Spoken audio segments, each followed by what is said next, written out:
അപ്പോൾ ഞാൻ പറയുന്നത് മുന്നേ നമ്മുടെ ആള് പിന്നെ ഒരു 10 ചോദ്യം ഞാൻ തരികയാണ്. അത് പിന്നീട് സമയം കിട്ടുമ്പോൾ നിങ്ങളത് പറഞ്ഞു, അതിൻ്റെ ഉത്തരക്ക് വട്ടത്തിലിരിക്കാൻ നേരത്തെ പറഞ്ഞു.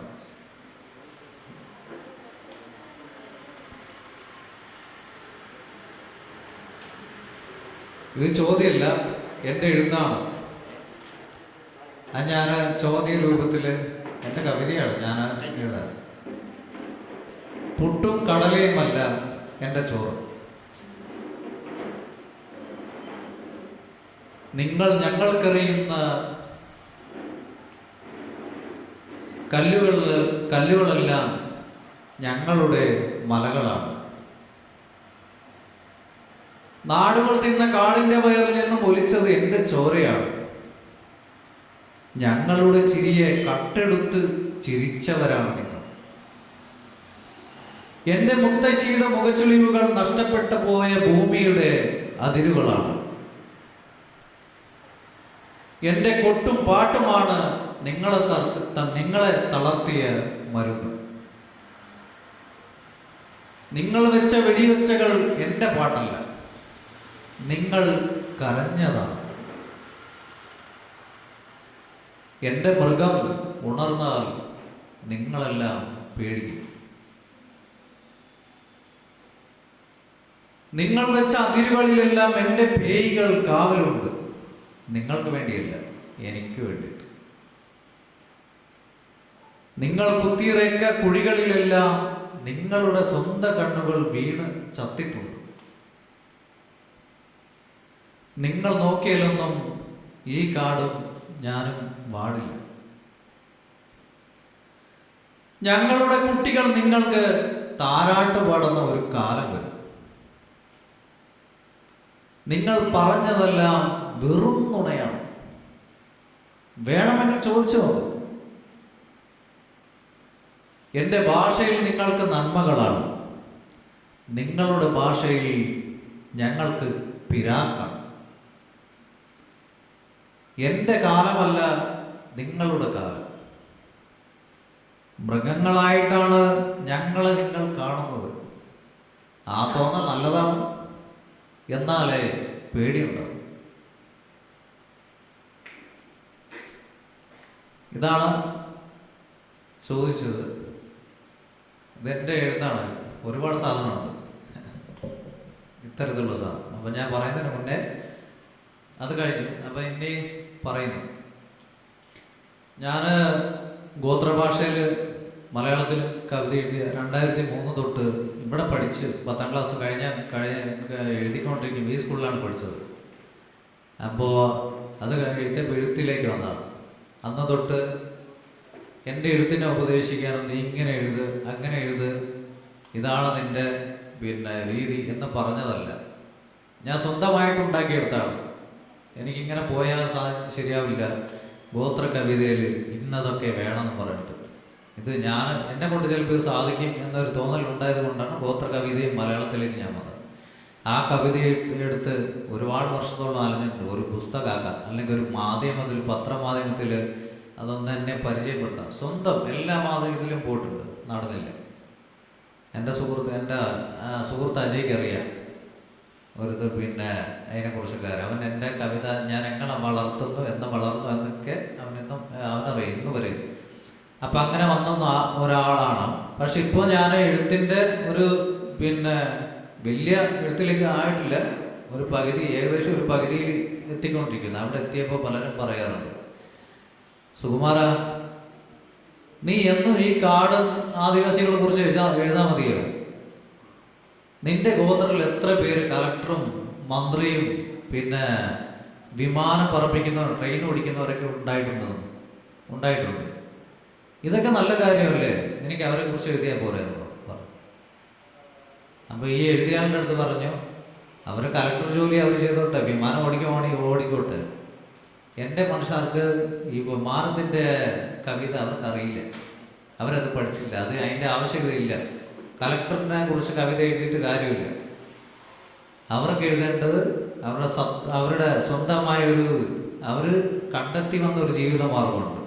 ആ ജീവിതമാർഗത്തിലുള്ള സത്യങ്ങളും സ്നേഹങ്ങളും നന്മകളും അവരുടെ പാട്ടുകളും അനുഷ്ഠാനങ്ങളും അവരുടെ ആട്ടങ്ങളും ആനന്ദിക്കുന്ന ഒരു ദേഷ്യമില്ലാണ്ട് ഒരു മനുഷ്യനെ കുറ്റപ്പെടുത്താണ്ട് ആസ്വദിക്കുന്ന ആട്ടുകളും ആട്ടിലുള്ള സ്നേഹത്തെയാണ് നമ്മൾ എഴുതി കാണിക്കേണ്ടത്. അത് മറ്റുള്ളവർക്ക് പരിചയപ്പെടുത്തി ഈ സ്നേഹമാണ് മറ്റുള്ളവർ പഠിക്കേണ്ടത് എന്ന രീതിയിലേക്ക് മാറ്റിയെടുക്കാനാണ് ഞാൻ ആഗ്രഹിക്കുന്നത് പറഞ്ഞു. അതാണ് നിർത്തി. എൻ്റെ കവിതയ്ക്ക് നീളം പോരാ, ഇത് കുറച്ചുകൂടി നീളമാക്കണമെന്ന് പലരും പറഞ്ഞിട്ടുണ്ട്. ഞാൻ പറഞ്ഞിട്ടുണ്ട്, ഞാൻ മമ്മൂട്ടിക്കും മോഹൻലാലിനും പഠിക്കുന്നില്ല.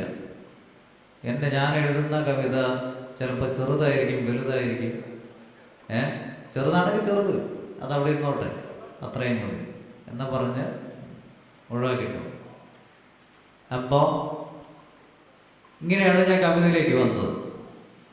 അപ്പോൾ അത് കഴിഞ്ഞ് ഞാൻ ഒരു ഗോത്ര കവിത പാടാൻ പോവാണ്.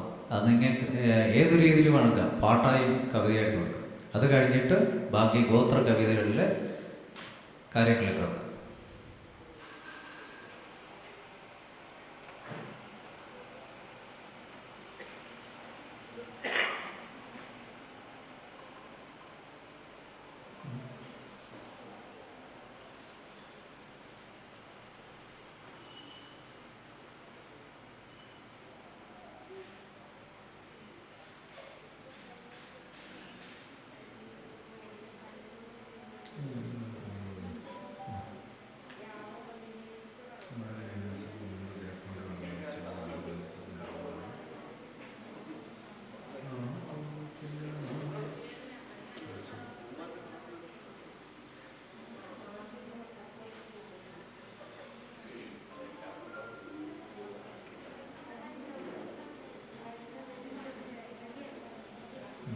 കിട്ടി.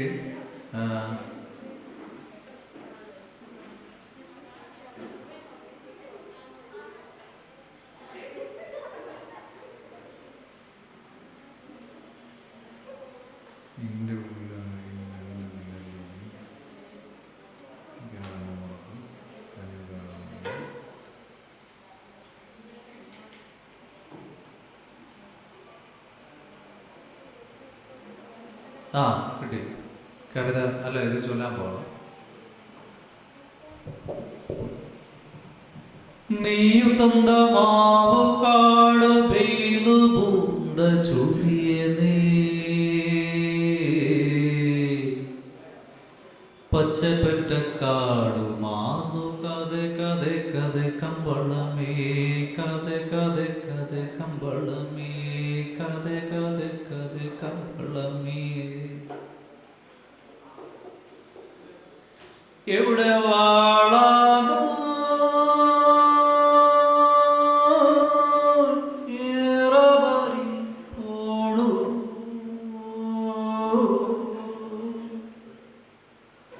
എവിടെ വാളാനോ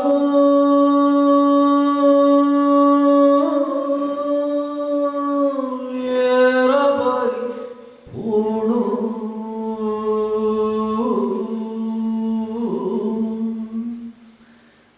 തൊട്ട കുറി വരെ വരെ ഭരച്ചബേരി കുള്ളു വരെ ഭരച്ചബേരി കുള്ളു വരെ.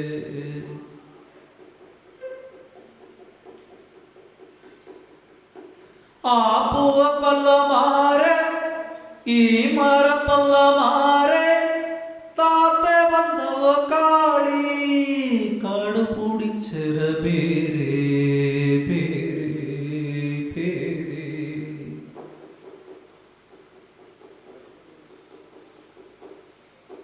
ആ പൂവെ പല്ലമാരെ ഈ പൂവെ പല്ലമാരെ താത്തെ വന്നവ കാടി കാടു പൊടിച്ചര പേരേ പേരേ പേരേ.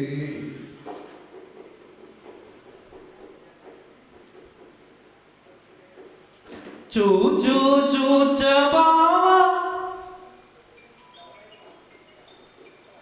ചൂ ചൂ ചൂച്ചബാവ അമ്മ പട്ടി മലജ മലജ മലജ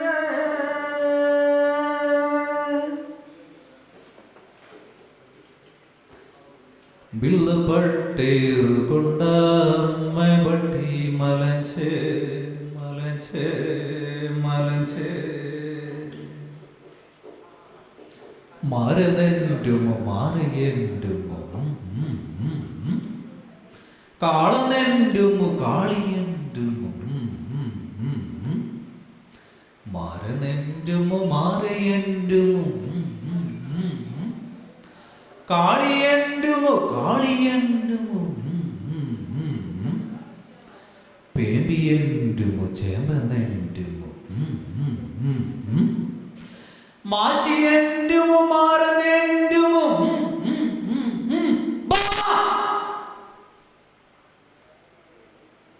കഴിഞ്ഞു.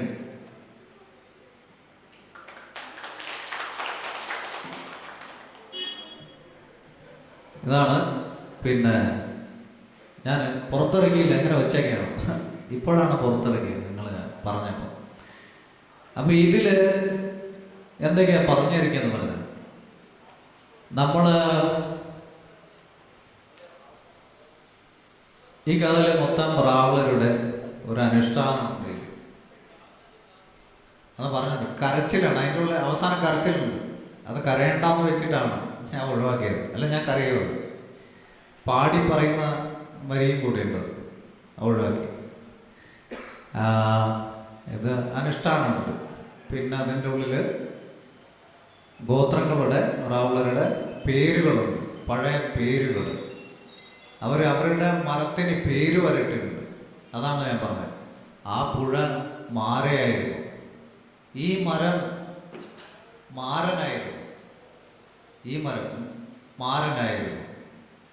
താഴെ വന്നവോ കാളിയായിരുന്നു, കാളി. ഈ കാട് പിടിച്ചത് ബേരനായിരുന്നു, ബേരൻ. ഈ കാടൊക്കെ പിടിച്ചു വെച്ചിരുന്നത് നമ്മുടെ ആൾക്കാരാണ്, ബേരൻ. ആ പോയ പല്ല മാരെ ഈ മരപ്പല്ല മാരെ താത്തെ വന്നവോ കാളി ബേര് കാട് പിടിച്ചര ബേര് ബേര് ബേരൻ. ഇതെല്ലാം ആദിവാസികളാണ്. ബേരൻ പഴയ പേരുകളും അവരുടെ അനുഷ്ഠാനമാണ്. അവസാനം എന്ന് പറയുന്നത് ഞങ്ങളുടെ മരണാനന്തര ചടങ്ങുണ്ട്. ഞങ്ങൾക്ക് 3 ചടങ്ങുണ്ട് മരണത്തിൻ്റെ ഭാഗമായിട്ട്. ചാത്തിരം എന്ന് പറയുന്നുണ്ട്. അത് മരിച്ചു കഴിഞ്ഞാൽ 7 ദിവസം കൊണ്ട് നടത്തണം ചാത്തിരം. ആ മരിച്ച വ്യക്തികൾക്ക് അവരെ വീട്ടിൽ കയറ്റണം. അവരുടെ വീട് ഒന്ന് ശുദ്ധിയാക്കി കൊടുത്തിട്ട് അവർക്ക് ഭക്ഷണം ഉണ്ടാക്കി കഴിക്കാനുള്ള ഒരു സംവിധാനം ഉണ്ടാക്കുന്നതാണ് ചാത്തിരം. അതിന് ചടങ്ങുണ്ട്, അവിടെ വാക്ക് തീർക്കലുണ്ട്. എന്നിട്ട് അവിടുന്ന് ഡേറ്റ് കുറിയൊക്കെ എടുത്തു കഴിഞ്ഞിട്ടാണ് പിന്നെ 13ലേക്ക് പോകുന്നത്. 13 കുറച്ച് ദിവസം കഴിഞ്ഞിട്ടെടുക്കും. 13 ചെയ്യണമെങ്കിൽ ആ കുണ്ടിയിലുള്ള ആൾക്കാർ, കുണ്ടുമൂപ്പൻ, പിന്നെ എല്ലാ കുണ്ടിക്കാരുടെ കയ്യിൽ നിന്ന് അത് പിരിവെടുക്കണം, അരി മേടിക്കണം, കറിക്കുള്ള സാധനം മേടിക്കണം. അങ്ങനെ അത് സ്വരൂപിച്ച് 13 ചെയ്യും. അത് കഴിഞ്ഞിട്ടാണ് കൂട്ടത്തിലേക്ക് പോകുന്നത്. കൂട്ടം പൈസ സാമ്പത്തികമുള്ളവർ പെട്ടെന്ന് ചെയ്യും. അത് പെട്ടെന്നുള്ള ചെയ്യാനുള്ള ഒരു സാധനമല്ല. അത് വർഷത്തിൽ ഒരിക്കൽ വളർക്കാവ് ഉത്സവത്തിന് മുന്നേ അല്ലെങ്കിൽ അത് കഴിഞ്ഞിട്ടും ചെയ്യുന്ന ഒരു സാധനമാണ് കൂട്ടം. ആ കൂട്ടത്തിന് 5 പേരും 10 പേരൊന്നുമല്ല, ഒരു 4 നാടുണ്ട്. ആ 4 നാട്ടിലെ സകല ചെമ്മക്കാരും കുണ്ടിക്കാരും മറ്റുകാരും നാടുകാരും കന്നലാടിമാരും സകല ആൾക്കാരും അവിടെ പങ്കെടുത്തിരിക്കും. റാവണനായ എല്ലാവരും അവിടെ പങ്കെടുക്കും, എല്ലാ മൂപ്പന്മാരും പങ്കെടുക്കും. അവിടെ വെച്ച് അവർ നമ്മുടെ ആദ്യ ദിവസം അവരവിടെ കൂടും. ആദ്യ ദിവസം ചർച്ചയാണ്. പ്രധാന ചർച്ചകൾ എന്താന്ന് വെച്ചാൽ, ഭാര്യനെ ഇട്ടേച്ച് പോയതിനുണ്ടോന്ന് ചോദിക്കും. ഭാര്യനെ ഇട്ടേച്ച് പോയിട്ടുണ്ടോ, അല്ലെ പെണ്ണ് ഒളിച്ചോടിയിട്ടുണ്ടോ, ഒളിച്ചോടി പോയതുണ്ടോ, ഭാര്യ കടിച്ചിട്ടുണ്ടോ, ഭാര്യയ്ക്ക് നുള്ളിയിട്ടുണ്ടോ, അവളെ വഴക്ക് പറഞ്ഞിട്ടുണ്ടോ, തെറി പറഞ്ഞിട്ടുണ്ടോ, അമ്മ വഴക്ക് പറഞ്ഞിട്ടുണ്ടോ. ഇങ്ങനെയുള്ള ഒരു കുണ്ടിൽ നടക്കുന്ന സകല പ്രശ്നങ്ങളും, ഓരോ കുട്ടിയിൽ നടക്കുന്ന പ്രശ്നങ്ങളും ചർച്ച ചെയ്യുന്ന ഒരു ദിവസത്തെ വേദിയാണ് കൂട്ടം. ആ വേദിയിൽ ഈ പ്രശ്നത്തിനൊക്കെ പരിഹാരം കാണാൻ വേണ്ടിയിട്ടുള്ള ഒരു വേദിയാണ് അത്. ആ ദിവസം മാത്രം ഗോത്രങ്ങൾക്കുള്ള ഒരു ഒരു കോടതിയുണ്ട്. കോടതി അന്നാണ് ആ കോടതി തീർപ്പ് കൽപ്പിക്കുന്നത്. ആ കോടതിയിൽ എന്ത് പ്രശ്നം ഉണ്ടെങ്കിലും, പീഡനമല്ല, പീഡിപ്പിച്ചാൽ അവിടെ സംസാരിക്കും. അങ്ങനെയൊന്നുമില്ല. അവിടെ പോയി അതിൻ്റെ പ്രശ്നമൊക്കെ തീർക്കും. അവിടെ വെട്ടിക്കൊല അങ്ങനത്തെ പരിപാടിയില്ല. അങ്ങനത്തെ കേസൊക്കെ ഞങ്ങൾ മേലേക്ക് വിടും. അത് ഞങ്ങൾ തീർപ്പ് കൽപ്പിക്കുന്നില്ല. അത് അവർ നിങ്ങൾ എടുത്താൽ പറഞ്ഞാൽ അവരെടുത്തോണ്ട് പോയി വിടും. അല്ലാത്ത കേസുകളൊക്കെ ഞങ്ങളുടെ അവിടെ തീർക്കുന്ന ഒരു നിയമവേദിയാണ് കൂട്ട ദിവസം, ഒന്നാം ദിവസം. അവിടെ പുരുഷന്മാരല്ല വക്കീൽ, സ്ത്രീകളാണ്. പുരുഷന്മാർക്ക് അവിടെ പ്രവേശനമില്ല. പുരുഷന്മാരെ വിശ്വാസമല്ല പോലും. വിശ്വാസമില്ലാന്നല്ല, അവനവിടെ സംസാരിച്ചാൽ 500 രൂപ പിഴ കെട്ടേണ്ടി വരും. എന്ത് ഉത്തരമാണോ തെറ്റാണോ ശരിയാണോ എന്ത് പറഞ്ഞാലും കുഴപ്പമില്ല. പക്ഷെ അവൻ 500 കെട്ടി കിടന്നു. ഞങ്ങളുടെ വേദിയിൽ നിന്നെ ആരെ വിളിച്ചതെന്ന് ചോദിക്കും. ഞങ്ങൾ വലിയമ്മ ചോദിക്കും. ഞാനായാലും അവരുടെ അടുത്തിരുന്നേ, നീ എന്തിനാ എൻ്റെ അടുത്ത് വന്നിരുന്നേ എന്ന് ചോദിക്കും. എൻ്റെ അടുത്ത് ചോദിച്ചോ? ഒരാൾ പറഞ്ഞാൽ മതി, ബാക്കിയുള്ള അത് ശരിയാണല്ലോ. എന്താ കാര്യം? ഞങ്ങൾ സംസാരിച്ചിട്ട് ഇടയ്ക്ക് കയറി എന്താ പറഞ്ഞ? നീ തെറ്റോ ശരിയോ സമ്മതിച്ച, അതല്ല എന്തിനാ കയറി? അവിടെ 200 രൂപ എൻ്റെ കയ്യിൽ പൈസ ഇല്ല. നീ പൈസ തരണ മാർഗം എൻ്റെ കുടുംബക്കാരെ വിളിക്കാമെന്ന് പറയും. മാമനെ പേരപ്പൻ അവിടെ ഉണ്ടോ? അവരുടെ തലയിലായി പൈസേൻ്റെ പ്രശ്നം. ഇങ്ങനെയൊക്കെ ഒരുപാട് സാധനമുണ്ട്. അതിൻ്റെ ഇടയിലേക്ക് ഞങ്ങൾ പൊതുസമൂഹത്തെ കയറ്റൂല. ഇതുവരെയും ഞങ്ങളുടെ നിയമ സംവിധാനത്തിൻ്റെ കാര്യങ്ങൾ ഒരു സമൂഹത്തിന് ഞങ്ങൾ കാണിച്ചില്ല. കാരണം ഞങ്ങൾക്ക് കാണിക്കേണ്ട ആവശ്യകത വന്നില്ല. അവർ കാണിച്ചിട്ടും വലിയ കാര്യമൊന്നുമില്ല. ഇത്രയും വലിയ ബുദ്ധിയും വിവരമുള്ളവരില്ലേ. ഇവർക്ക് എന്തിനാ ഞങ്ങളുടെ ബുദ്ധി കാണിച്ചു കൊടുക്കുന്നത്? കാണിച്ചിട്ട് ഇവർ എടുക്കാറില്ല. പിന്നെന്തിനീ സാധനം കൊടുക്കുന്നത്? അതെ, ഞങ്ങളുടെ നിയമം ഞങ്ങൾക്ക് മാത്രമായിട്ടുണ്ടാക്കിയ സാധനം. അതിൽ ഞങ്ങൾ പ്രശ്നം പരിഹരിക്കുന്നു.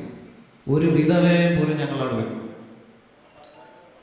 ഞങ്ങളുടെ സമുദായത്തിൽ വിധവയുണ്ടെങ്കിൽ ആ ദിവസമാണ് ആണുങ്ങളെ കണ്ടെത്തുന്നത്, കൂട്ട ദിവസം. അങ്ങനെ ഒന്നാം ദിവസം നിയമ വ്യവസ്ഥ കഴിയുന്നു, പ്രശ്നങ്ങൾക്ക് പരിഹാരം കാണുന്നു. അവിടെ ഭാര്യയ്ക്ക് സോപ്പ് കൊടുത്തില്ല, എണ്ണ കൊടുത്തില്ല, ചോറ് കൊടുത്തില്ല, ഈ പ്രശ്നങ്ങളൊക്കെ അവിടെ ചർച്ച ചെയ്യും. അത് എത്തുന്നത് കുറ്റുകാരൻ്റെ മുന്നിലേക്ക്. കുറ്റുകാരനാണ് ഓരോ കുട്ടിലെ പ്രശ്നങ്ങൾ അവിടെ ചർച്ചയ്ക്ക് വെക്കുന്നത്. കുറ്റുകാരനാണ് സൂചിപ്പിച്ചു വെക്കും നാടുകാരൻ്റെ അടുത്ത്. നാടുകാരൻ കന്നലയുടെയായിട്ട് സംസാരിക്കും, മറ്റുകാരനടുത്ത് പോയി ചെമ്മക്കാരനുമായിട്ട് സംസാരിക്കും. അങ്ങനെ ഈ പ്രശ്നം നാടുകാരൻ്റെ അടുത്ത് എത്തിക്കഴിഞ്ഞിട്ട് ആ പ്രശ്നങ്ങളാണ് അന്ന് അവിടെ സംസാരിക്കുന്നത്. ആ ഒന്നാം വേദിയിൽ അവിടെ ആ പ്രശ്നങ്ങളെല്ലാം തീർക്കും. അങ്ങോട്ടും ഇങ്ങോട്ടും വഴക്കിട്ടവർ, ചോറ് തിന്നാത്തവർ, ആ ചോറ് അവരെ തീറ്റിച്ചിട്ടേ വരും. സ്ത്രീകൾ തമ്മിൽ അങ്ങോട്ട് കുശുമ്പുണ്ടെങ്കിൽ ആ കുശുമ്പ് അവിടെ തീർത്തിട്ടേ വരും. ഈ പ്രശ്നങ്ങൾ പിന്നെ സന്തോഷമാണ്, ചിരിയാണ്. രണ്ടാം ദിവസം തൊട്ട് സന്തോഷമാണ്. സന്തോഷം അവിടെ ഭർത്താവ് ഭാര്യ, പിന്നെ ആണുങ്ങൾ ഭാര്യ അല്ലെങ്കിൽ ഭാര്യയിലാണ് കണ്ടെത്തുന്ന പിന്നെ ചെക്കന്മാര് പെണ്ണുകൾ അവര് സുന്ദരികളുണ്ടെങ്കിൽ അവളെ അവിടെ കണ്ടെത്തും. ഭർത്താവ് വിട്ടിച്ച് സ്ത്രീ ഉണ്ടെങ്കിൽ ആ സ്ത്രീ അവിടെ സ്വന്തം ഇണയെ തേടും, അടുത്ത ഒരു ഇണയെ. അതുകൊണ്ട് ഞങ്ങളുടെ സമുദായത്തിൽ വിധവകൾ പിന്നെ അധികം ഇല്ല. അവൻ കല്യാണം കഴിച്ചാൽ വിട്ടിട്ട് പോയെന്ന് നോക്കണ്ട, അത് നോക്കണ്ട. അവൾ അടുത്ത കൂട്ടത്തിന് അവൾ വേറെ രണ്ടാമത്തെ ഭർത്താവിനെ ഉണ്ടാക്കി അവൾ പിന്നെ സ്വസ്ഥമായി ജീവിതം. ഒരു പ്രശ്നമില്ല. കേരളത്തിൽ ഏറ്റവും കൂടുതൽ വിധവകളുണ്ടായ ജില്ല വയനാടാണ്. ആ പഞ്ചായത്ത് ഏതാണെന്ന് അറിയും? തിരുനെല്ലി പഞ്ചായത്ത്. ഏറ്റവും കൂടുതൽ വിധവകളുള്ള പഞ്ചായത്താണ് തിരുനെല്ലി പഞ്ചായത്ത്. ആദിവാസി, അത് ഇന്ന ആദിവാസി ഒന്നുമില്ല, എല്ലാ സമുദായക്കാരുണ്ട്. അത് എന്തുകൊണ്ടുണ്ടായി എന്നതിനെക്കുറിച്ച് എനിക്കറിയാം, ഞാൻ പറയുന്നില്ല. അത് അറിയാൻ ആഗ്രഹിക്കുന്നവരത് കണ്ടെത്തി പഠിച്ചോളൂ. കണ്ടെത്തി അന്വേഷിച്ച് സ്വയം പഠിക്കണം. അങ്ങനെ പഠിക്കുന്ന ആരാണല്ലോ ആദിവാസികളുടെ അടുത്ത് വരുന്നത്. അപ്പോൾ അങ്ങനെയുള്ള ആൾക്കാർ അത് പഠിക്കും. ഇത് പറഞ്ഞത് എന്തെന്ന് വെച്ചാൽ ഇതിലുണ്ട് കാര്യങ്ങൾ. ഗോത്ര കവിതയ്ക്കുള്ള ഇഷ്ടം പോലെ സാധനമുണ്ട്, നന്മയുണ്ട്, അവരുടെ സ്നേഹമുണ്ട്. ആ സ്നേഹം നമ്മൾ മറ്റുള്ളവരെ കാണിച്ചു കൊടുക്കുക. ഈ കാണിക്കലിന് വേണ്ടിയിട്ടാണ് ഈ ഗോത്ര കവിത, ഈ എഴുത്ത്, ഈ സാഹിത്യം ഇതൊക്കെ വന്നിരിക്കുന്നത്. അപ്പോൾ അത് അവിടെ തീർന്നു. അപ്പം ഞാൻ ഗോത്ര കവിതയിൽ മാത്രം എഴുതിക്കൊണ്ടിരുന്ന ഒരു കവിയായിരുന്നു. എനിക്ക് മലയാള കവിതയെ പഠിക്കാൻ വേണ്ടിയിട്ടാണ് ഞാൻ മലയാളം പഠിച്ചത് കൊണ്ടാണ് എനിക്ക് മലയാള സാഹിത്യം വായിക്കാൻ സാധിച്ചത്. ഇംഗ്ലീഷ് അതും പഠിച്ചിരുന്നെങ്കിൽ ഇംഗ്ലീഷും പഠിക്കാമായിരുന്നു. അപ്പോൾ എനിക്ക് മനസ്സിലാകാത്ത ഭാഷയാണ് മലയാളം. എൻ്റെ എഴുത്തും മലയാളം ഇതുവരെയ്ക്കും വായിക്കാൻ അറിയാത്ത എൻ്റെ ആദിവാസി അമ്മമാരും അച്ഛന്മാർ ഇപ്പോഴും യുവാക്കളും. അപ്പോൾ ഞാൻ ഗോത്ര ഭാഷ ഇതിൽ മാത്രം കവിത മതി, മലയാളികൾ ഇംഗ്ലീഷ് പഠിക്കുന്ന പോലെ എൻ്റെ ഭാഷ പഠിച്ചിട്ട് എൻ്റെ കവിത വായിച്ചോട്ടെ എന്ന് പറഞ്ഞാൽ തീർന്നു, എൻ്റെ പ്രശ്നം തീർന്നു. അവരത് പഠിച്ച് അത് വായിക്കാൻ ആഗ്രഹമുള്ളവൻ ആ ഭാഷ അത് പഠിച്ച് അങ്ങനെയൊക്കെ ഉണ്ട്. അത് നല്ലൊരു സംഭവമാണ്, പക്ഷെ ശരിയാണ്. പക്ഷേ മലയാളം നമ്മുടെ ശരീരത്തുള്ളതുകൊണ്ട് ആ മലയാളത്തിലേക്ക് വർണ്ണിക്കാൻ ആഗ്രഹിക്കുക. അത് ആഗ്രഹിച്ചൊന്നും വേറെ ഒന്നുമില്ല. പലരും ഞങ്ങളുടെ ഭാഷയെ, ഞങ്ങൾ എഴുതുന്ന സാഹിത്യത്തെ അല്ലെങ്കിൽ ഞങ്ങളുടെ കവിതയെ, കഥയെ പരിഭാഷപ്പെടുത്തുന്നവരുണ്ട്. അവർ പല ആൾക്കാരും പറയുന്നുണ്ട് ഞാനാണ് പരിവേഷപ്പെടുത്തിയത്. ഞാൻ ഇവിടെ ഗന്തള. ഞാൻ ഇവിടെ ഇരിക്കുന്ന മലയാളികളോട് പറയുക, ഗന്തള, മിരാട്ട്, കുടാക്കുട്ടി, താമടിക്കുട്ടി, ഇതെന്തായാലും മനസ്സിലായി. പരിഭാഷപ്പെടുത്താൻ പറ്റുമോ?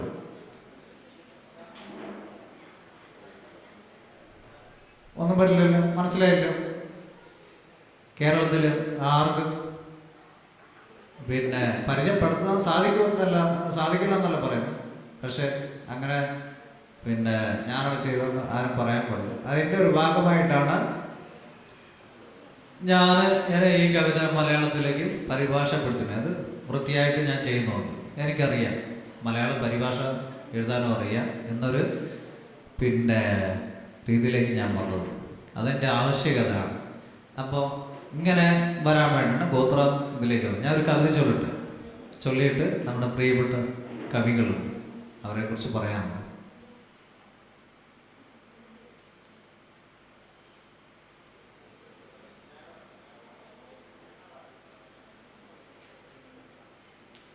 കവിതയുടെ പേര് മാരി നീ എന്നെ പണക്കാരനാക്കിയല്ലേ. കേട്ടില്ല? കേട്ടോ?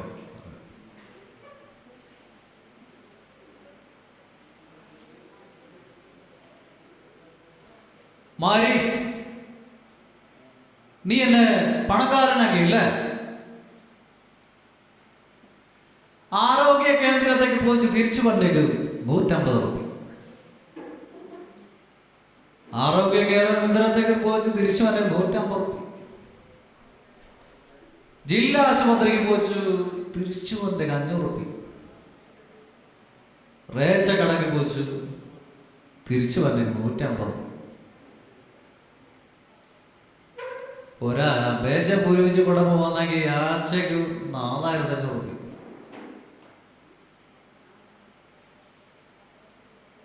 ഒരു കിലോ പച്ചക്കറിയോ മീനോ മേടിച്ച് തിരിച്ചു വരണമെങ്കിൽ 200 രൂപ. 1 ലിറ്റർ കള്ളൊക്കെ പോയിച്ച് ഒരാൾക്ക് 1500 രൂപ. ഒരു ഫോണ് റീചാർജ് ചെയ്തിച്ചു തിരിച്ചു വരണമെങ്കിൽ 350 രൂപ. അവന് കൂട്ടി നോക്കട്ടെ, 6350 രൂപ. അവൻ്റെ കുടിച്ച് നോക്കില്ലേ, 6350 ഗുണിക്കണം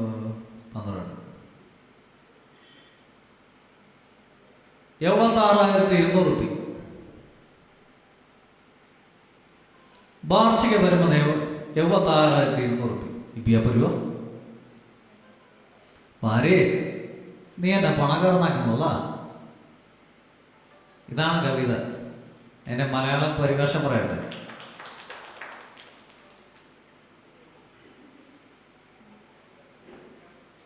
മാരി നീ എന്നെ പണക്കാരനാക്കിയല്ലേ?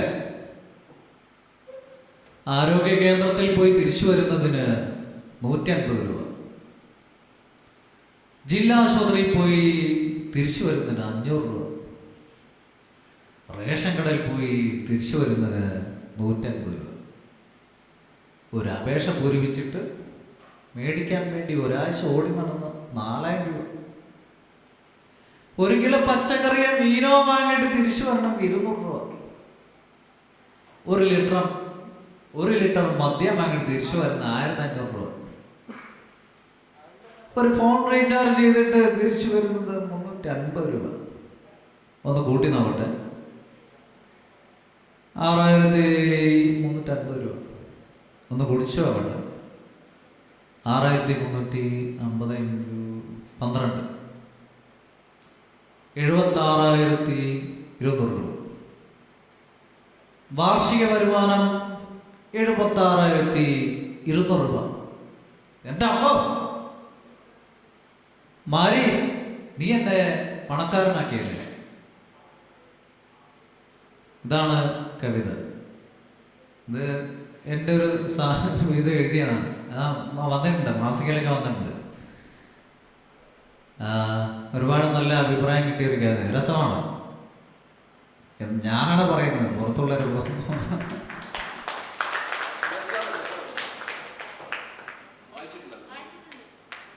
അപ്പോൾ ഇത് കഴിഞ്ഞ് ഇത് എൻ്റെ ജീവിതവുമായിട്ട് ബന്ധപ്പെട്ടാണ്. ഇത് സത്യമാണ്. ഒരു ആദിവാസി അനുഭവിക്കുന്ന പ്രശ്നമാണ്. ഒരു ആദിവാസിനെ കഷ്ടപ്പെടുത്തുന്ന മനസ്സിലായില്ലേ? അവനൊരു അപേക്ഷ സമർപ്പിച്ചു കഴിഞ്ഞാൽ ആ അപേക്ഷ ചോദിക്കാൻ വേണ്ടി എന്തായി എന്ന കാര്യത്തിന് വേണ്ടി ഒരാഴ്ചയൊക്കെ നടന്ന എത്ര പൈസ ചെലവ്. ഇവൻ പണിക്ക് പോയിട്ടല്ല ഉണ്ടാക്കുന്നത്. അവരുടെ ഇവിടെയും കടം മേടിച്ചിട്ടാണ് ഈ 4,000 രൂപ ഒരാഴ്ചക്ക് ചിലവാക്കുന്നത്. ഈ സമയത്ത്, ഈ കൊറോണ സമയത്ത് ഒരു ആശുപത്രി പിന്നെ ഹെൽത്ത് സെൻ്ററിൽ പോകണമെങ്കിൽ തന്നെ അവനൊരു മറ്റേ പാരസെറ്റമോൾ മേടിക്കണമെങ്കിൽ അവൻ പോയിട്ട് വരണമെങ്കിൽ 100 രൂപ 150 രൂപ മുടക്കിയിട്ട് വേണം പോകാൻ. ഇങ്ങനെയുള്ള സാധനമാണ് ഈ കവിതയിൽ ഉൾക്കൊള്ളിച്ചിരിക്കുന്നത്. അത് ശരിക്കും പറഞ്ഞാൽ മലയാളി ശരിക്കും അത് പഠിക്കാനുണ്ട്. പലരും പറഞ്ഞു മലയാളിക്ക് ഇത് ശരിക്കും ഈ കവിതയെ കുറിച്ച് മനസ്സിലായിട്ടില്ല എന്നാണ് പറഞ്ഞത്.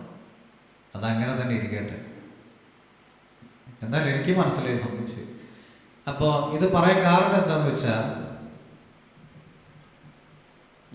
മിനിങ്ങാന്നൊക്കെ ഞാൻ പറയുന്നുണ്ട്, ആദിവാസി ഗോത്രങ്ങൾക്ക് ഇത് ഗോത്ര കവിതയിലേക്ക് എത്താൻ വേണ്ടിയിട്ടാണ് പറയുന്നത് കേട്ടോ. നമ്മൾ ഗോത്ര കവിതയിൽ എത്താൻ വേണ്ടിയിട്ടാണ് പറയുന്നത്. പഴയ കാലത്ത് നല്ല ഭക്ഷണങ്ങൾ കഴിച്ചിരുന്നു, നല്ല ഇലകൾ. അമ്മമാർ രാവിലെ കട്ടൻ ചായ കുടിച്ച് അവർ കൂട്ടത്തോടെ ചപ്പ് തേടിയിട്ട് നടക്കും. പല പല ചപ്പുകളുണ്ട്. മീൻ ചപ്പ്, കരാന്ത, പിന്നെ ഉന്നൽ ചപ്പു, കയ്പ് ചപ്പു, പിന്നെ തുമ്പച്ചപ്പു, പിന്നെ കയ്യൂന്ന്, ചുരുളി ചപ്പു,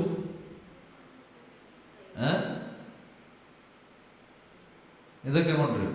കയ്യൂന്നിയൊക്കെ ഉണ്ട്, നല്ല മുടിക്കാൻ ബെസ്റ്റ് സാധനം. കാച്ചിട്ടങ്ങ് വെച്ചു കൊടുത്തിട്ടുണ്ടല്ലോ, പിന്നെ ഭയങ്കര സുന്ദരിയാണ്. അത്രയ്ക്ക് അതിനൊക്കെ വേണ്ടിയാണ് കയ്യൂന്നി ഉപയോഗിക്കുന്നത്. അപ്പോൾ ഈ ഭക്ഷണശീലങ്ങൾ ഇതാണ് വെജിറ്റേറിയൻ ആദിവാസികളുടെ. ഈ ചപ്പ്, കപ്പളങ്ങ, പരാങ്കായ്, ചക്കരക്കായ്, കുമ്പളക്കായ്, പിന്നെ അങ്ങനെ കുറേ സാധനം, ഇതൊക്കെയാണ് വെജിറ്റബിൾ.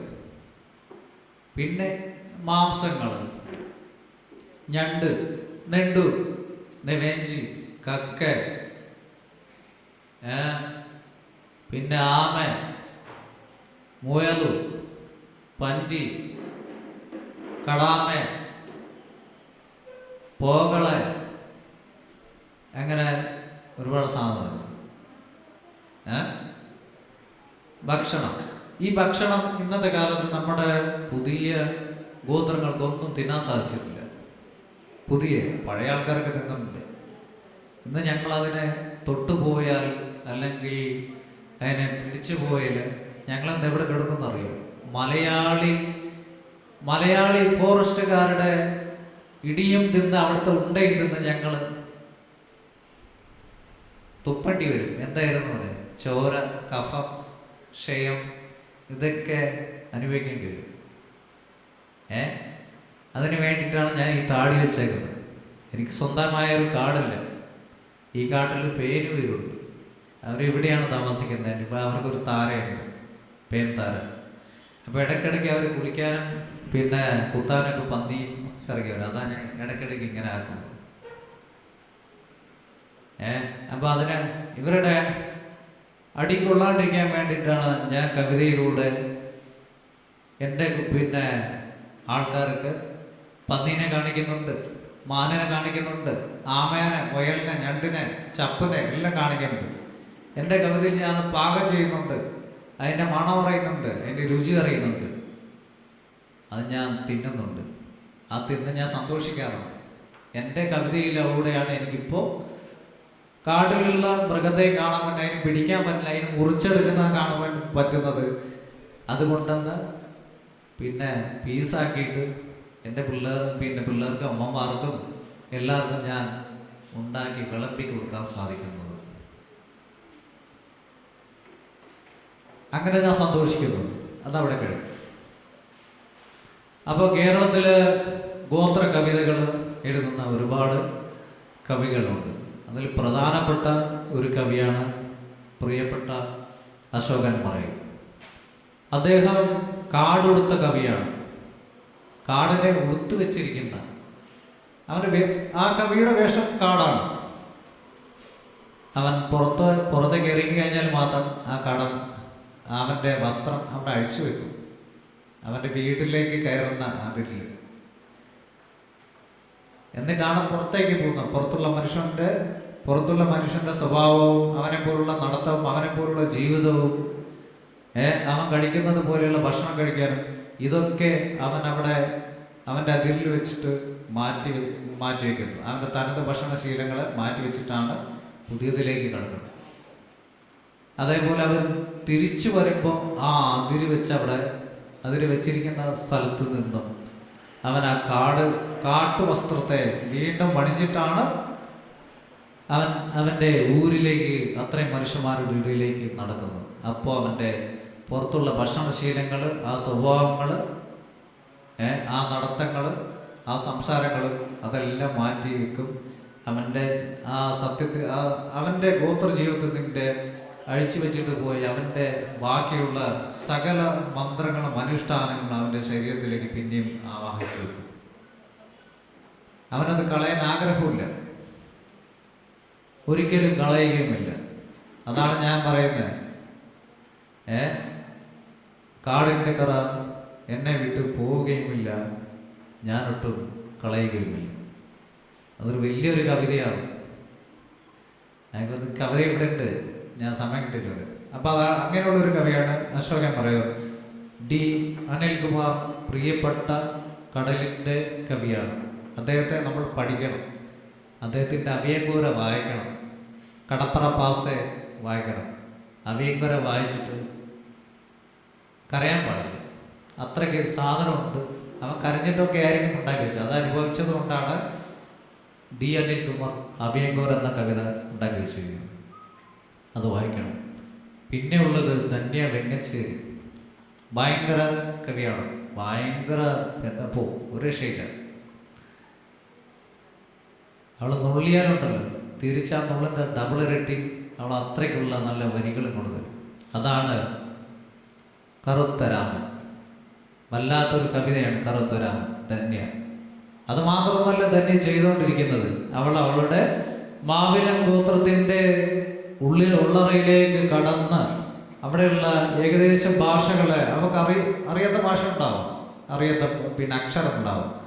ആ അക്ഷരങ്ങളെ കണ്ടെത്തി അവൾ പുതിയ തലമുറയിലേക്ക്, അല്ലെങ്കിൽ പുതിയ തലമുറ, അവളുടെ സമുദായം മാത്രം വായിക്കാനല്ല, എനിക്കും കാണാനും മറ്റുള്ളവർക്ക് കാണാൻ വേണ്ടി ഈ അക്ഷരമുണ്ട്, ഈ അക്ഷരത്തിൽ എൻ്റെ മനുഷ്യന്മാർ ഒരുപാട് ആൾക്കാരുണ്ട്, അവരെ കാണിച്ചു കൊടുക്കുന്ന ഒരു കേരളത്തിലെ ഒരു പ്രധാന ഗോത്ര കവയത്രിയാണ് ധന്യ വെങ്ങശ്ശേരി. അതുപോലെ തന്നെയാണ് നമ്മുടെ വയനാട്ടിലുള്ള ശാന്തി പനക്കൻ. കേട്ടിട്ടുണ്ടോ? ഞാൻ കണ്ടിട്ടില്ല ആ കുട്ടിയെ ഇതുവരെയും.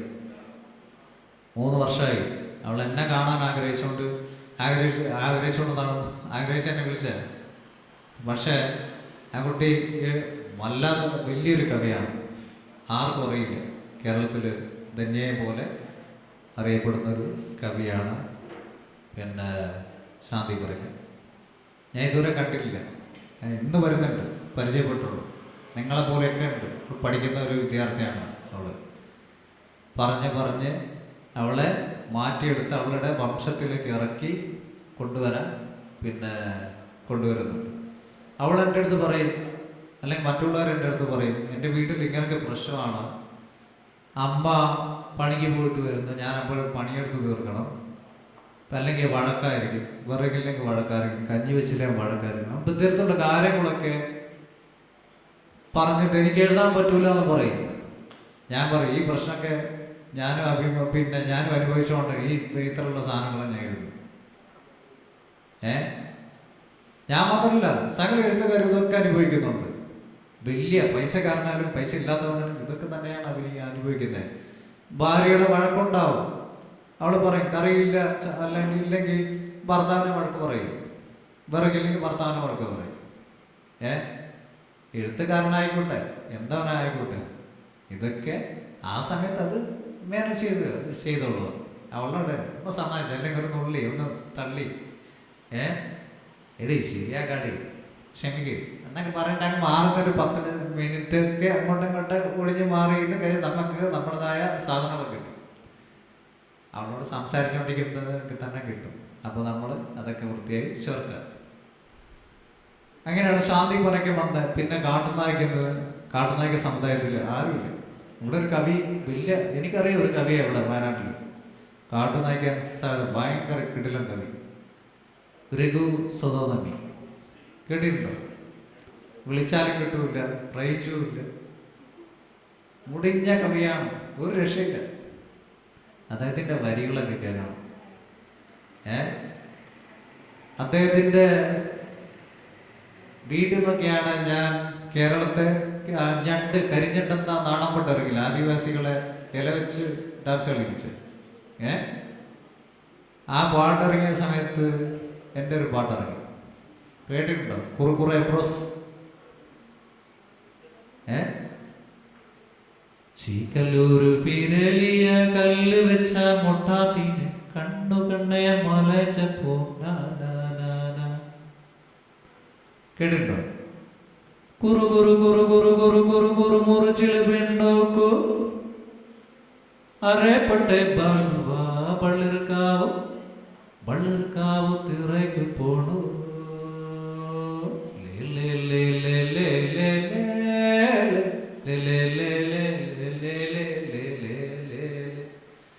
ഈ പാട്ട് ഇത് ഞങ്ങൾ പുറത്തിറക്കാണ്ടിങ്ങനെ വെച്ചേക്കാം. നാടൻ പാട്ടിട്ട് കൊടുക്കാൻ വേണ്ടി തന്നെ വെച്ചത്. നാടൻ പാട്ടുകാർ അവർക്ക് ഈ പാട്ട് കൊടുക്കാനല്ല, അവരുടെ പാട്ട് പൊളിച്ചടക്കാൻ. സകല ആദിവാസികളുടെ മന്ത്രപാട്ടെല്ലാം ഇവർ കൊണ്ടായിട്ട് പൊളിച്ചടക്കണം. കാസർഗോഡുകാരുടെ ഒരു പാട്ടിനെ തകർത്തു. ഒരു പാട്ട് അവരുടെ തീർന്നു, ഇപ്പം അവരുടെ നല്ലതാണ്. സുരേഷയുടെ ഏതാ മകളുണ്ട്? എള്ളുള്ളേരി മാറി നങ്കര് പാട്ട് തീർന്നില്ലേ? TV-യിൽ സകല സ്റ്റാർ മാജിക്കിലും വരുന്നുണ്ട് പാട്ട്, അവരുടെ കോമഡിയായിട്ട്. ആദിവാസി പാട്ടിനെ ചെയ്യുന്ന പ്രവൃത്തിയാണ്. അതുകൊണ്ടാണ് ഞാൻ പൊതുവേദിയിൽ നാടൻ പാട്ട്, നമ്മുടെ നാടൻ പാട്ടല്ല ആദിവാസികളുടെ പാട്ട്, അവരുടെ തനത് സാധനമാണ്. അവരുടെ സാഹിത്യമാണ്, അവരുടെ പിന്നെ എഴുത്താണത്. ലിപിയിലേക്ക് പോലെ അവർ എഴുതി വെച്ച സാധനമാണ് ഇന്നും നമ്മൾ പാടുന്നത്. ആ പാട്ടും തന്നെ ഇവർ കൊണ്ടുപോയിട്ട് കോമഡിയൊക്കെ അതിൻ്റെ ആവശ്യമില്ല. ഇത് പറഞ്ഞു വന്നാൽ എന്താണെന്ന് വെച്ചാൽ ഗദ്ദികയിലേക്ക് എത്താൻ വേണ്ടിയിട്ട്. ഗദ്ദിക കേട്ടില്ല? ഗദ്ദിക കണ്ടിട്ടുണ്ടോ? ഗദ്ദിക എന്ത്? ഗദ്ദിക എന്താ? ഗദ്ദിക ഒന്നുമില്ല. ഗദ്ദിക ഒന്നേ ഉള്ളൂ. ഒരു ഗദ്ദികയുണ്ട്, ഒരു നാട് ഗദ്ദികയുണ്ട്. നാട് ഗദ്ദിക ഒരു മാസം നീണ്ടു നിൽക്കുന്ന സാധനമാണ്. ഞാനും വേഷം കെട്ടിയാടുന്ന, താടിയൊക്കെ പഠിച്ച് മീശയൊക്കെ പഠിച്ചിട്ട് നമ്മുടെ പിന്നെ അമ്മമാർ പേരന്മാർ ചിന്ത കെട്ടിൻ്റെ പട്ടുചിന്ത പച്ചൻ ചുവാകും ഏനെ കെട്ടിക്കൊണ്ടു. ഞാനും ആടുന്നതാണ്. ഗദ്ദികയാടും, തുടിയടിക്കും, ചുവാനിനെ പാടും, സിദ്ധനെ പാടും, മലക്കാരനെ പാടും. അവസാനം പിന്നെ തുറേ ബന്ധു പിന്നെ എന്നെ പറയും. അതൊക്കെ പറഞ്ഞു കയറിയിട്ട് ഇരിക്കുന്നതാണ്. ഞാൻ എൻ്റെ വലിയച്ഛനപ്പം എൻ്റെ മന്ത്രങ്ങൾ പഠിക്കാൻ പോകുന്നു. നമ്മുടെ അനുഷ്ഠാനപരമായ എല്ലാ കാര്യത്തിനും പോയിട്ട് രാവിലെ തൊട്ട് അവരോട് കുത്തിയിരുന്ന് പാടും. എന്നെ കൂട്ടിയിട്ട് പോകും. ഞാൻ കൂലിയെ വാങ്ങിയിട്ട് വരും. ഒരു കഷ്ണം തേങ്ങ, ഇത്ര അരി. അവർക്ക് 100 രൂപ കിട്ടുകയാണെങ്കിൽ എനിക്ക് 5 രൂപ 3 രൂപ ഒക്കെ തരും. ആ പൈസയൊക്കെ ഞാൻ എടുത്തിട്ട് ഇപ്പോഴും വരുന്നു. ഗദ്ദിക പാടാനും പോകും. ഇതൊക്കെ ചെയ്യണം. 2 തരം ഗദ്ദിക ഉണ്ടോ? ഒന്ന് ഗദ്ദിക, ഒന്ന് നാട് ഗദ്ദിക. അപ്പൊ ഇതില് ഈ ഗദ്ദിക പല വേറെ ഉണ്ട്. അതിന്റെ ഗദ്ദികളുണ്ട്. ബാങ്കൽ, നീക്കല്, പേയ് ഗദ്ദിക, പൂജ ഗദ്ദിക എന്നൊക്കെ പറയുന്നുണ്ട്. ബാങ്കല് അത് ഗദ്ദികയാണ്. ബാങ്കൽ നീക്കല് ഒരു പെണ്ണിനെ അവൾ നിറവയറായി കഴിഞ്ഞാൽ നാളെ പ്രസവിച്ചാൽ, ഇന്ന് പ്രസവിച്ചാലും, മറ്റന്നാൾ 2 ദിവസം പ്രസവിക്കാൻ ഉള്ള ടൈം ആയാലും പ്രസവിക്കുന്ന ഒരു ടൈം ആവുന്ന ആ ഘട്ടത്തില്ലേ അവൾക്ക് ചെയ്യുന്നൊരു ഇതാണ് ബാങ്കൽ നീക്കൽ. അവൾ അന്നണിയുന്നു കല്യാണ പെണ്ണ പോലെ അവളെ സുന്ദരിയാണ്. മാലകളടിഞ്ഞ്, കൈക്ക് വളയണിഞ്ഞ്, പൊട്ട് തൊട്ട് സുന്ദരിയാണ്. ലിപ്റ്റിക്കൊന്നുമില്ല, നമുക്ക് അതിൻ്റെ ആവശ്യമില്ല. അവരതിനെക്കാട്ടും നല്ല ചുണ്ടും നിറമൊക്കെ ഉള്ളവരാണ്. പെയിൻറ്റിങ്ങിൻ്റെ ആവശ്യമില്ല. അവരുടെ നിറമൊക്കെ കാട്ടുപച്ച, കാട്ടുമണ്ണിൻ്റെ നിറവും മണമൊക്കെയാണ്. അത് കാണാൻ വേണ്ടൊക്കെ ഞങ്ങൾ കൊതിച്ച് നടന്നിട്ടുണ്ട്. എവിടെ ബാങ്കിൽ വെച്ചാലും ഞങ്ങൾ നടന്നു, എവിടെ മഞ്ചൾ തീര് വെച്ചാലും പോകും.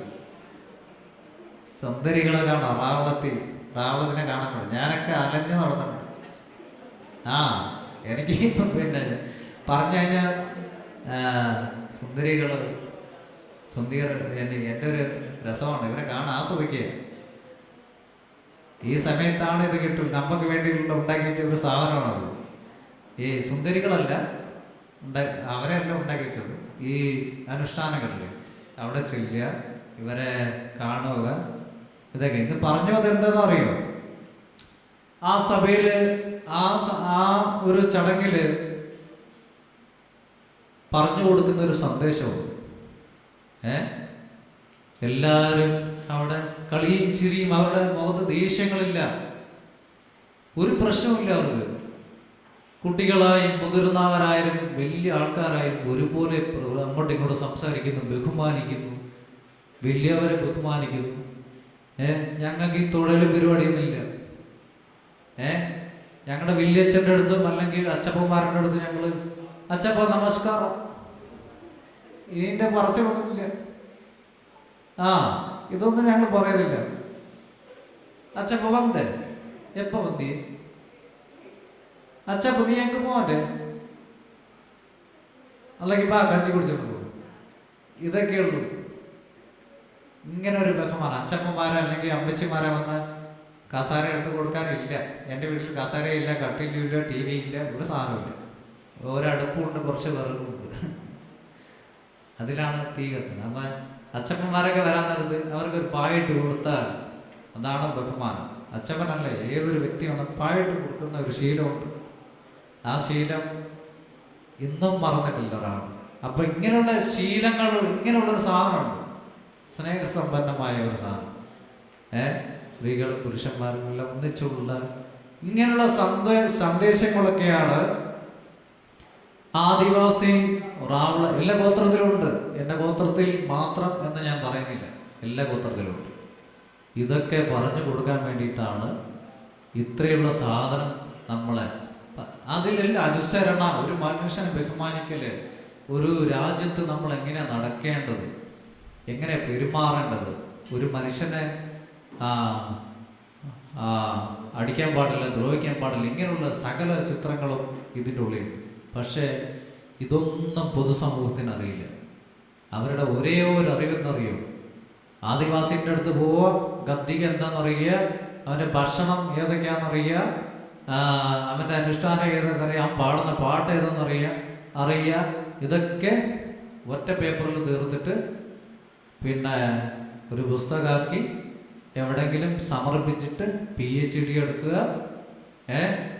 അവിടെ ഇവിടെ പോയിട്ട് പിന്നെ അതിൻ്റെ ഭാഗത്ത് വല്ല അവാർഡൊക്കെ കിട്ടിയാൽ അതുമായി അല്ല ഡോക്ടറായി ഇതൊക്കെ എടുത്തു കഴിഞ്ഞിട്ട് സുഖമായിട്ടിരിക്കുക. ഇതാണ് പുറത്തുള്ളതിൻ്റെ ആവശ്യം. ഞങ്ങൾക്ക് യാതൊരു ആവശ്യമില്ല. ഞങ്ങൾ PhDക്കാരാണ്, സ്വയം PhD ചെയ്യുന്നവരാണ്, ചെയ്ത് ഇരിക്കുന്നവരാണ്. ഞാനടക്കം എൻ്റെ വളർന്നു വരുന്ന കുട്ടികൾ പോലും PhDക്കാരാണ്. എനിക്ക് ഇതിൻ്റെ ഒരു ആവശ്യമില്ല, ഡോക്ടറിൻ്റെ ഒരു ആവശ്യമില്ല. എനിക്ക് മാത്രമല്ല, എൻ്റെ ഗോത്രത്തിനും ആവശ്യമില്ല. എന്നിട്ടാണ് ഈ സാധനം ഇവരെ കൊണ്ട് PhD എടുത്തിട്ട് എനിക്ക് പിന്നെയും ഇത് തിരിച്ചു പഠിപ്പിക്കുകയാണ്. എനിക്കാണോ വട്ട്, അവർക്കാണോ വട്ട്? എനിക്ക് മനസ്സിലാവുന്നില്ല. ഇതൊക്കെ നമ്മൾ കവിതയിൽ കൊണ്ടുവരണം. ഒരു കവിതയെ കുറിച്ച്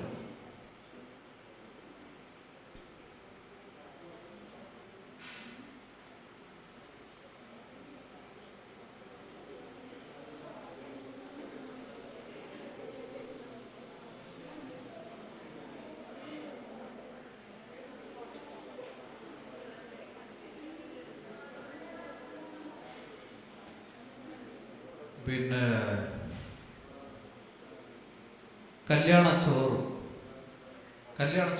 മലയാളത്തിലുള്ള പേരാണ്.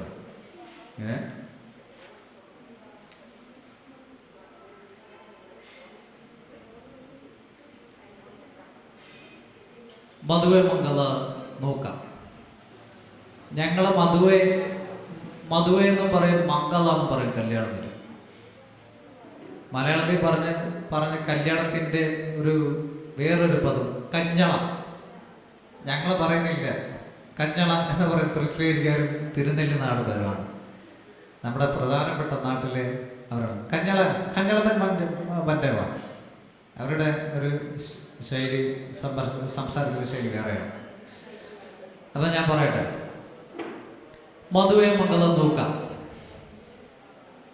ആ മറാത്തിൻ്റെ മധുവയ്ക്ക് പൂച്ചത ആന ഓടിച്ചു.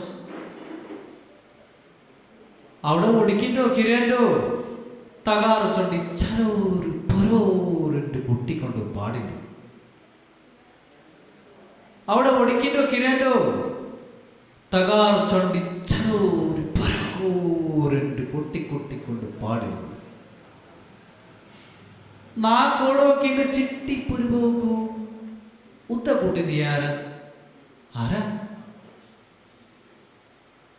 ബൈരപുളി അടുക്കടുക്ക തൊണ്ടപ്പല്ല. ബൈരപുളി അടുക്കടുക്ക തൊണ്ടപ്പല്ല. നാനൊരു മറവിനെ കുളിച്ച് മധുവച്ചിന്ത ആരോ തുറച്ചു ബലിച്ചവളു.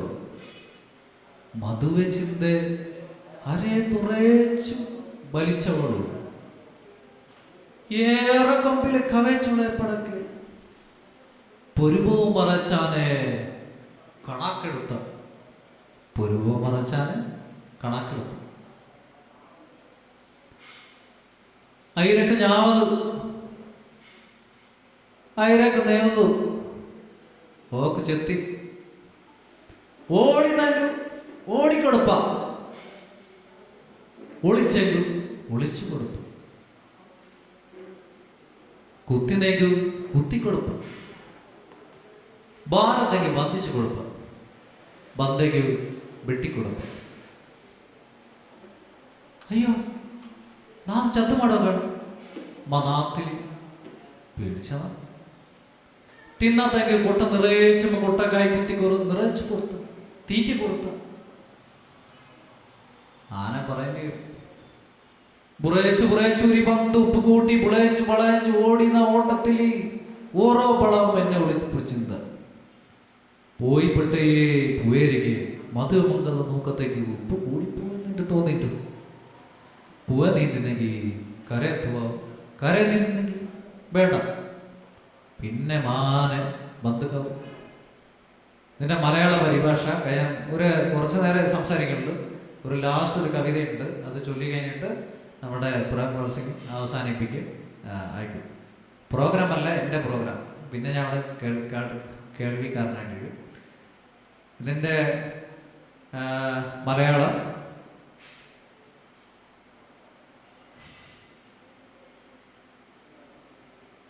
കല്യാണച്ചോറ്. കല്യാണച്ചോറാണ് ഈ കവിതയുടെ പേര്. ഒരു മരത്തിൻ്റെ കല്യാണത്തിന് പോയിട്ട് ആനയോടിച്ചു. അവിടെ ഓടിക്കുന്നുണ്ട്, കരയുന്നുണ്ട്, കരിയിലകൾ ചറപ്പറ ചറപ്പറ കൊട്ടി പാടുന്നുണ്ട്. എനിക്കോടാനുള്ള ചെറുവഴികൾക്ക് നീളം കൂട്ടിയതാരും, ചിഹ്നം വിളികൾ അരികെ തൊടും പോലെ ഞാൻ ആ മരമറവിൽ ഒളിച്ചു.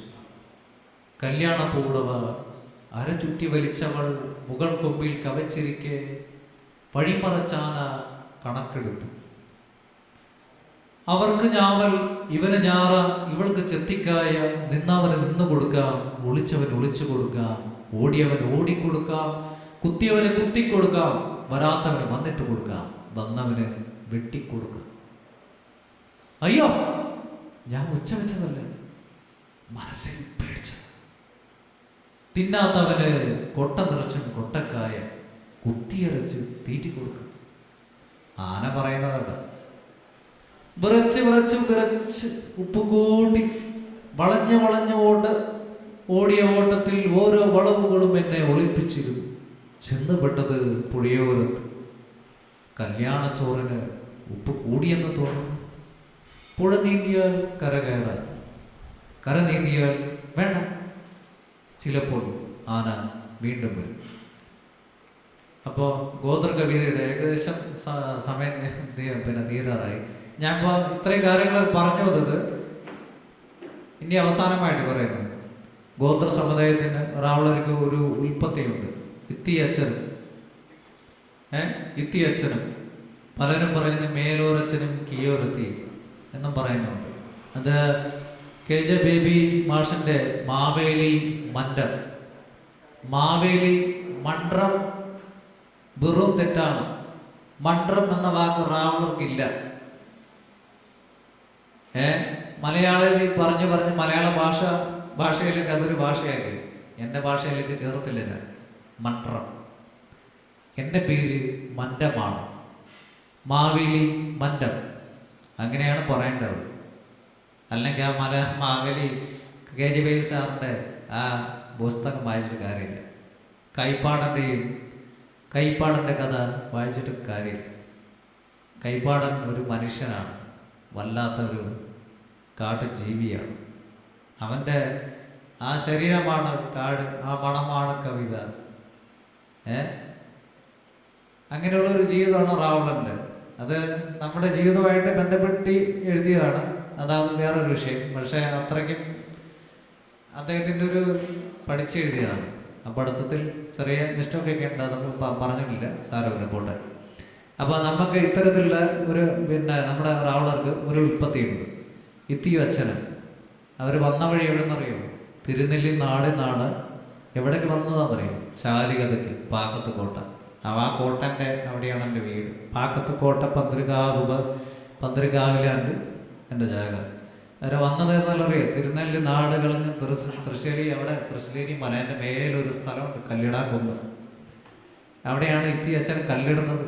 ഞങ്ങളുടെ ആ ലോകം അവസാനിച്ച സമയത്ത് അവരുടെ പിന്നെ മരണത്തിൻ്റെ ചടങ്ങ് തീർക്കാൻ ചാതുര്യം 10 മിനിറ്റ് തീർക്കാൻ അവർ മണ്ണ് തേടി വന്ന സ്ഥലമാണ് ചാലികത്ത്. തിരുനെല്ലിയിൽ നിന്ന് അവർ കയറി വന്ന് തൃശ്ശിലേരി ആ മലയിൽ നേരെ കാണുന്നൊരു മലയുണ്ട്. ആ മരമില്ലാത്ത പുല്ലില്ലാത്ത വെറും ഇങ്ങനെ തരിശായി കിടക്കുന്ന സ്ഥലം. അതിൻ്റെ ഒരു ചെരുവിൽ ഇവർ കല്ലിടും.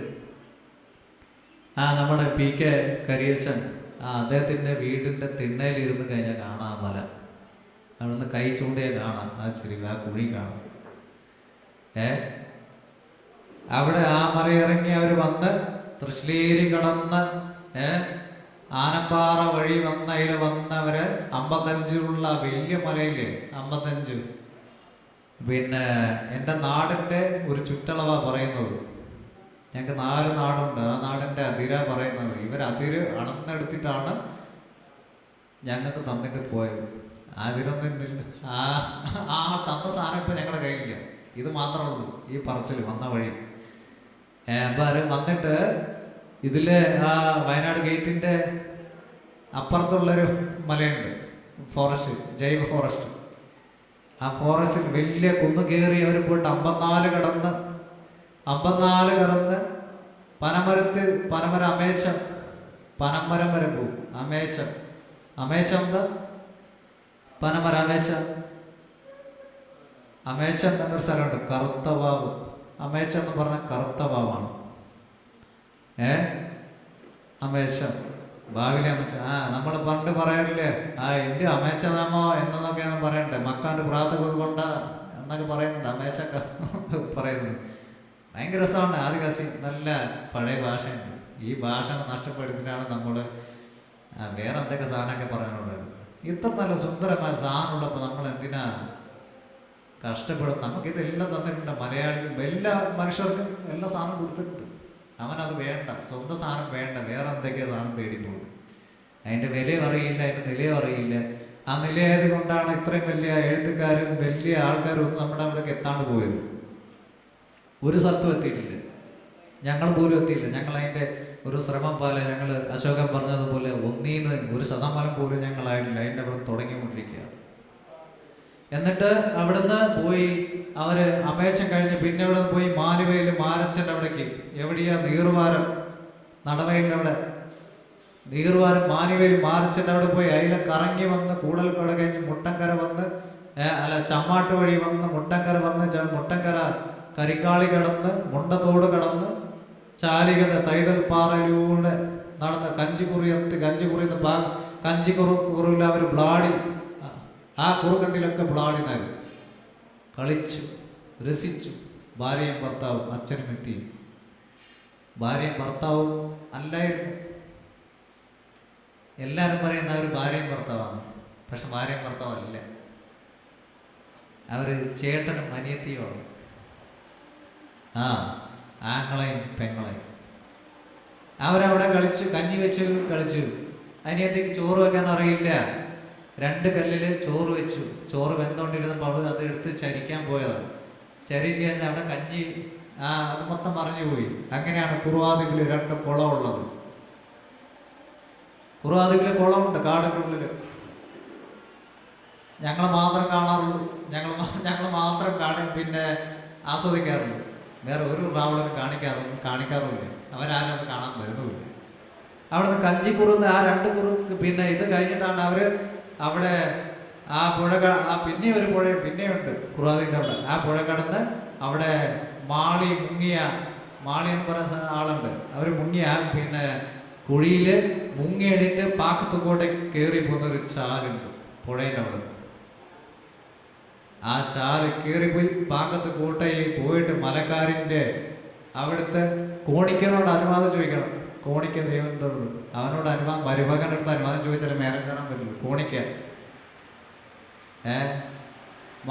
മാതൻ പിന്നെ മലക്കാരൻ്റെ മരുമകനാണ് കോണിക്ക. ഇവനാണ് ഭയങ്കര രാജകാരന്മാരാണ്.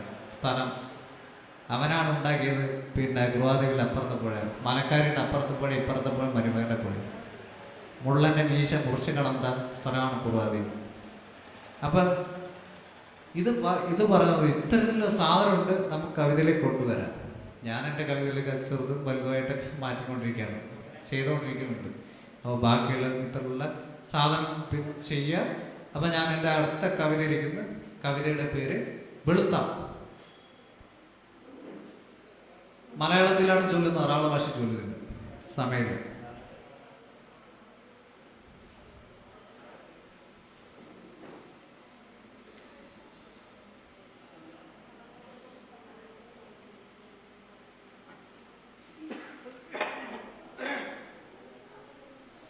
അക്കരെ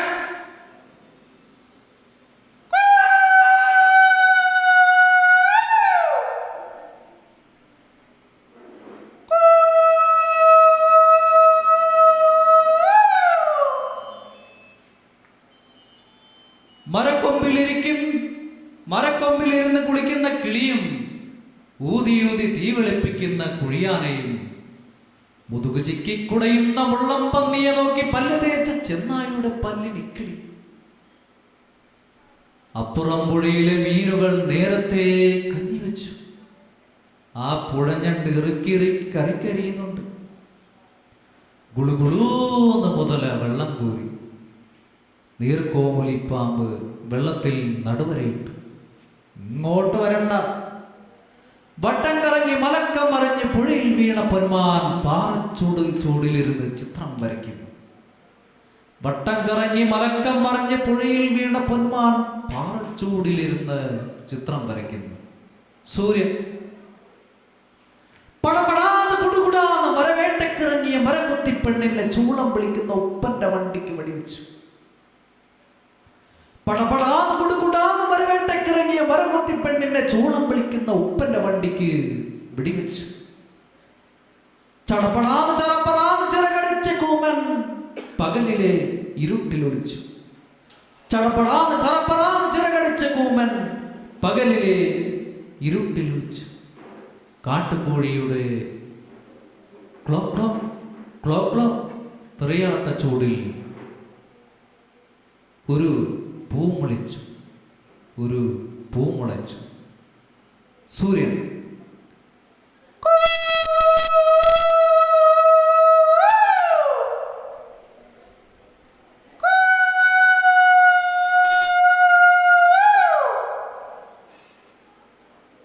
ഇതാണ് കവിത.